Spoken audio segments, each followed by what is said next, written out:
Most of the time, the trauma caused by non-communicable diseases isn't talked about, not just the illness itself, but the heartbreak that follows, the shock of losing a husband unexpectedly, the pain of being blamed by your own family, accused of witchcraft and left to grieve in silence. This is the reality for many women in Kenya widowed by NCDs like diabetes, heart disease, and hypertension. And as the country gears up for major policy reforms to tackle these diseases, one initiative stands out: a new labeling system that will define threshold for nutrients of concern and guide regulations like mandatory front-of-pack warning labels. Mimi najua nilitangulia wapi sasa. Nisijielewe kukunywa pombe. Nakuja nikajiuliza sasa hata kama nikikunywa itanisaidia na nini? 5 years ago, Esther Apondi's life changed forever. Her husband died suddenly just days after visiting Kenyatta National Referral Hospital with symptoms that no one, not even Esther, understood. Alikuwa na hoteli, hataki kuenda kazi. Namuuliza sasa, amesema hataki kufanya kazi ngumu.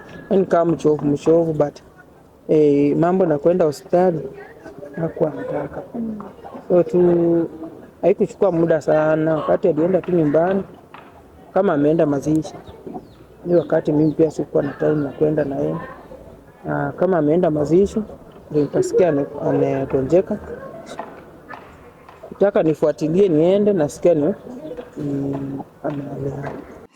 But Esther's grief didn't end with the death. Accused of witchcraft and blamed by her community, she was denied access to his documents until her son intervened.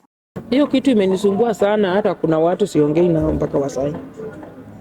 Na nikakuja kujua mambo na nikaenda kanisani nikaweza kuambiwa kwamba nisibebe watu, nisibebe mizigo yenye si yangu. Yote nikaambiwa nitubu. In-laws, nikichukua hiyo picha venye walinifanya hiyo siku, nilikuwa nimewabeba sana. But nilikuja. After feeling lost, she turned to alcohol. Then one day she decided to quit and has been sober ever since. Experts say one major contributor is our diet, especially the rise of ultra-processed foods high in salt, sugar, and unhealthy fats. Many people are diagnosed with diabetes when they're losing their eyesight, probably going blind, when their kidneys have started to fail, or when they have wounds on their feet which do not heal, and a person ends up with an amputation. These, of course, are really life-changing complications, which are expensive to manage and also compromise the quality of life for the individual. So it's important for us to create awareness about non-communicable diseases, create awareness about the risk factors, and in this case, the risk of unhealthy foods in the development of non-communicable diseases.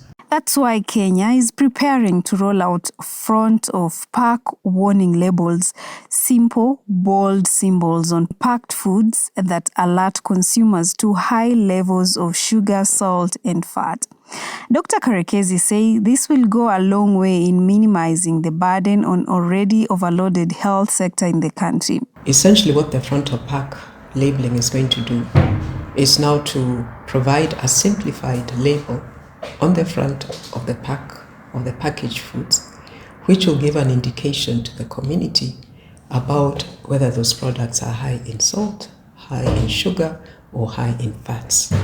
We believe this will enable community members and citizens to make informed choices about the types of food that they purchase and therefore the types of food that they consume.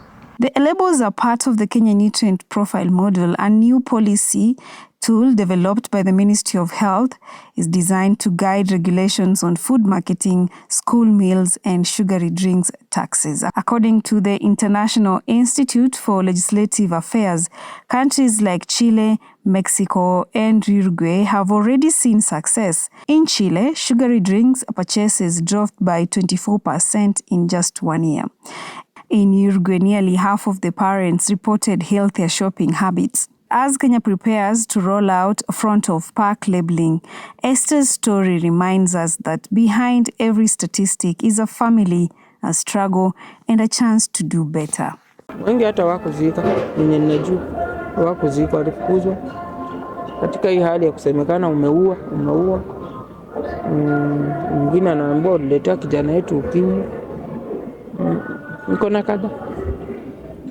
By the way, niko na kikundi ya wajane inaitwa Iras Prosper Widows. Zainab Said, the Eastleigh Voice.